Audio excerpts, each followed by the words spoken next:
जय श्री हरि विष्णु। ब्रह्ममुहूर्ते बुद्धि थे, स्वास्थ्य रक्षार्थ मायूस हैं, तत्र सर्वत्र शांति रथम मधुसूदनन।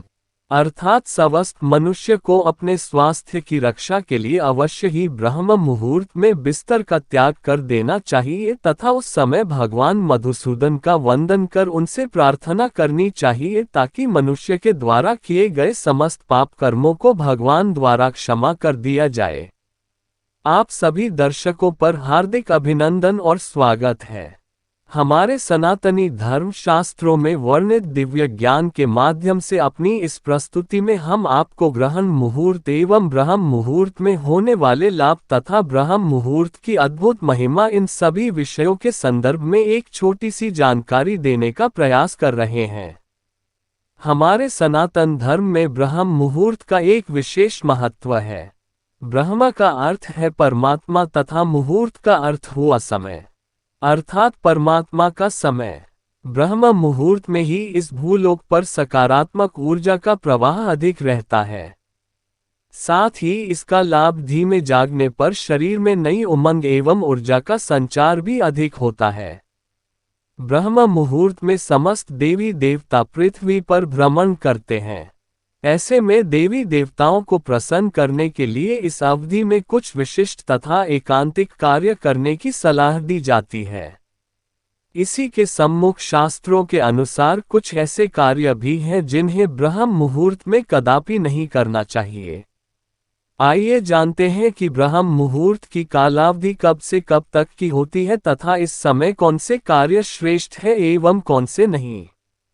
रात्रि के चौथे व अंतिम पहर यानी उषा काल से लेकर तथा सूर्योदय से पहले तक का जो समय होता है उसे ब्रह्म मुहूर्त कहा जाता है। 24 घंटे में 30 मुहूर्त होते हैं। 2 घड़ी अथवा 48 मिनट के कालखंड को एक मुहूर्त कहा जाता है। दिन व रात का 29वां भाग ब्रह्म मुहूर्त कहलाता है। ब्रह्म मुहूर्त का समय रात्रि के चौथे व अंतिम पहर से लगभग प्रारंभ हो जाता है तथा सूर्योदय तक पुनर्तः समाप्त हो जाता है। हमारी घड़ी के अनुसार प्रातः 4:24 से लेकर 5:12 तक की कालावधि ब्रह्म मुहूर्त की है। अर्थात मनुष्य को 4 से 5:30 बजे के मध्य जागृत अवस्था में होना ही चाहिए। ये समय निद्रा त्याग के लिए सर्वोत्तम है। इस कालखंड में मनुष्य को किसी भी परिस्थिति में अवश्य ही अपने शैया का त्याग कर देना चाहिए। अब बहुत से लोगों के मन में ये शंका अवश्य उठती होगी कि इस बोतल में बहुत से ऐसे भी स्थान हैं जहां बताए गए समय से पूर्व ही सूर्योदय हो जाता है। इस शंका का समाधान यह है कि उन स्थानों में जितनी शीघ्रता से सूर्य उदित होता है उतनी ही शीघ्र सूर्यास्त भी हो जाता है।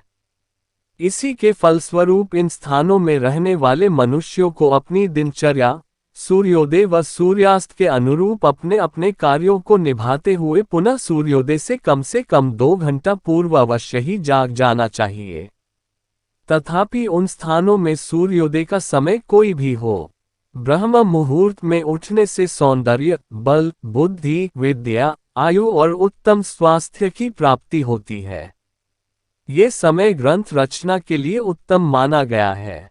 ब्रह्म मुहूर्त में उठने से शरीर में शारीरिक बल एवं सहन शक्ति का निर्माण होने लगता है तथा साथ ही मानसिक तनाव, चिंता, अनिद्रा और निराशा जैसी विभिन्न मानसिक बीमारियां दूर होने लगती है। ब्रह्म मुहूर्त को अक्षय मुहूर्त भी कहा जाता है। इस मुहूर्त में किया गया कोई भी कार्य अवश्य सफल होने लगता है। पौराणिक काल में महान ऋषि, मुनि व योगीजन ध्यान के लिए इसी समय को यथोचित मानते थे। आइए अब जानते हैं कि ब्रह्म मुहूर्त में हमें कौन से कार्य विशेष रूप से करने चाहिए एवं कौन से नहीं। वेदों के अनुसार इस समय उठते ही शौच व स्नान आदि करके ये 4 कार्य अवश्य करें। पहला है प्रभु वंदन, दूसरा ध्यान, तीसरा प्रार्थना और चौथा स्वाध्याय। वैदिक रीति से किया गया प्रभु वंदन सबसे उचित होता है। उसके बाद ध्यान एवं फिर प्रार्थना करें।